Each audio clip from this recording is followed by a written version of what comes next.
To complete high knees, start with feet shoulder width apart.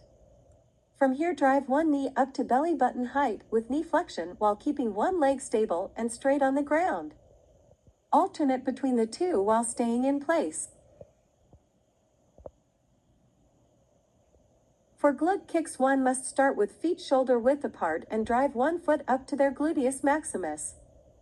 This movement extends the quadricep muscles in the thighs and contracts the hamstrings.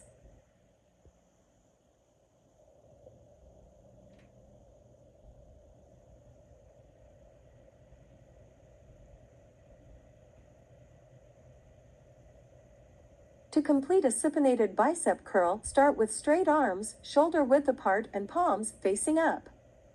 Lift the dumbbell toward the shoulders while flexing the bicep. Slowly lower the weight to the starting position and repeat 8 more times.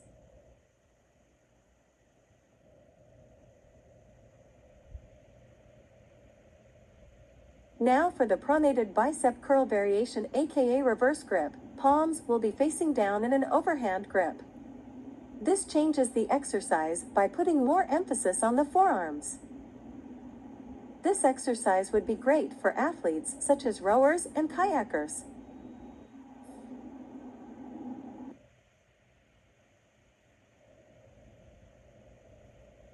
For the neutral grip bicep curl, wrists will face each other with your arms straight out by your side. This exercise targets both of the heads in the biceps as well as the brachioradialis and brachialis muscles.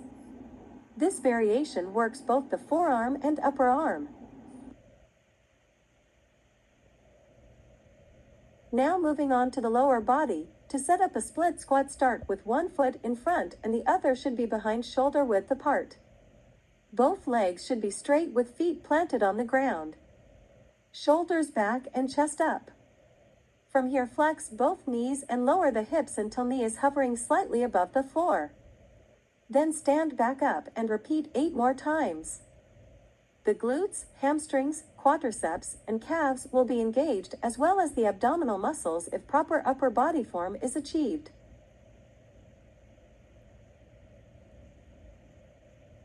For front leg elevated split squats, place some sort of plate, step, or box on the ground and put your front foot on it with the same stance as a regular split squat.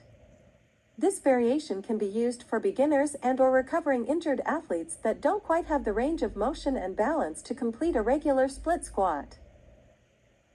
It puts more emphasis on the hamstring than the previous exercise. Be sure not to turn your foot in internally and to keep that knee from coming inwards.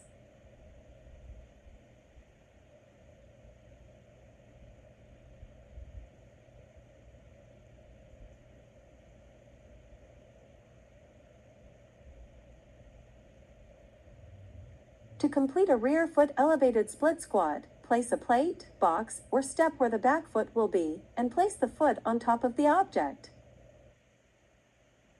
This variation increases the lead leg load. A common mistake with this exercise is losing your balance.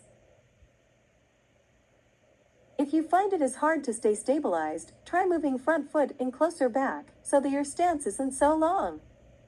Keep your shoulders back and chest up as well.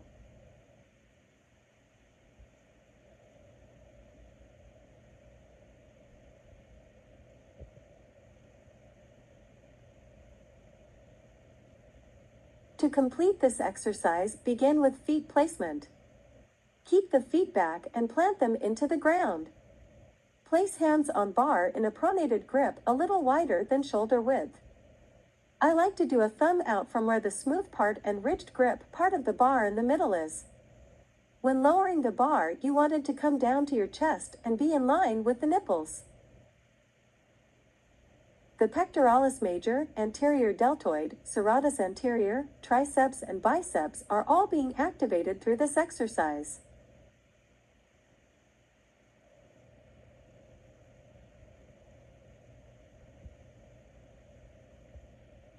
The wide grip bench press should be 1.5 of your shoulder distance wide. This variation increases the intensity in which the pectoralis muscle group is being activated as compared to a standard bench press.